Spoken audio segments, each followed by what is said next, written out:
Hello दोस्तों, कैसे आप सब। आज की इस वीडियो में हम बात करेंगे कि आप एजुकेशन लोन कैसे ले सकते हैं।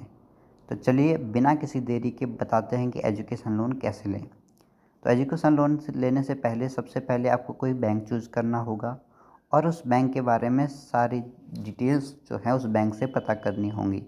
जैसे वहाँ इंटरेस्ट रेट क्या है, क्या बैंक अच्छी इंटरेस्ट रेट पे आपको लोन दे रहा है। बैंक द्वारा दिए गए रूल्स का आपको पालन करना पड़ेगा। आप अगर कोई शर्तें अगर बैंक जारी करता है तो आपको उसका पालन करना ही होगा। और अगर हम बात करें कि सही ढंग से लोन कैसे प्राप्त कर सकते हैं तो इस वीडियो को पूरा देखें।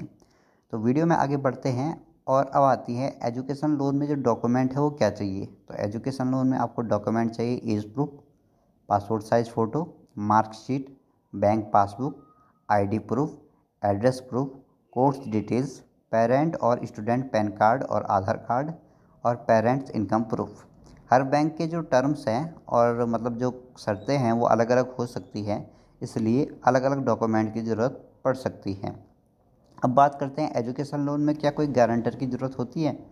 क्या कोई मतलब कई बार एजुकेशन लोन में या कोई भी लोन हो बैंक वाले गारंटी मांगते हैं, तो क्या एजुकेशन लोन में भी ऐसा है। तो अगर बात करें किसी भी बैंक की सिक्योरिटी या गारंटी की, तो यह एजुकेशन लोन में बिल्कुल भी नहीं देनी पड़ती। और कब तक नहीं देनी पड़ती, जब तक आपकी जो लोन की अमाउंट है वो 4 लाख तक है। अगर 4 लाख से अधिक का आप लोन लेते हो तब आपको गारंटी मांगी जा सकती है, लेकिन अगर 4 लाख से ऊपर का लोन नहीं है तो आपको कोई भी गारंटी देने की ज़रूरत नहीं है।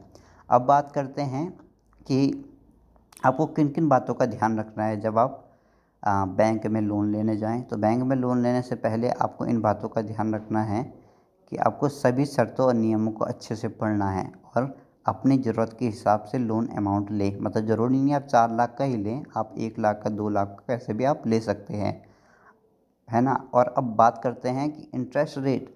तो इंटरेस्ट रेट कहीं ना कहीं किसी भी बैंक का अगर आपको जानना है तो मैं एक लिंक दे दूंगा डिस्क्रिप्शन में, आप वहां से आराम से देख सकते हैं कि किस बैंक का कौन सा इंटरेस्ट रेट चल रहा है, चाहे वो एसबीआई हो, पीएनबी हो या और भी बहुत से बैंक होते हैं, महिंद्रा कोटक है, एचडीएफसी है, बैंक ऑफ बड़ौदा है, एक्सिस बैंक है, यस बैंक है और भी बहुत से बैंक है।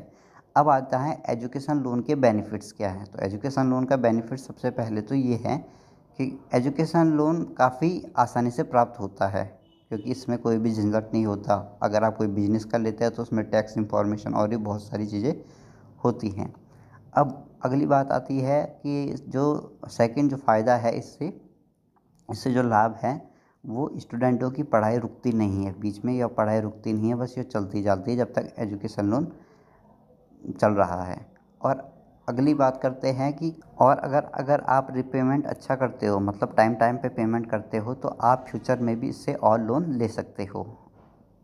और अगले पॉइंट जो है वो है आपको लोन राशि लौटाने का काफ़ी समय मिलता है। ये बात तो है कि आपको कभी लोन लेने में अच्छे से अच्छा टाइम मिल जाता है। आप चाहे तो ये समझ लीजिए कि सपोज दैट अगर बैंक कई बार आपसे तभी लोन वापस लेता है या ईएमआई तभी जारी करता है जब आपकी जॉब लग जाए या आपकी प्लेसमेंट हो जाए।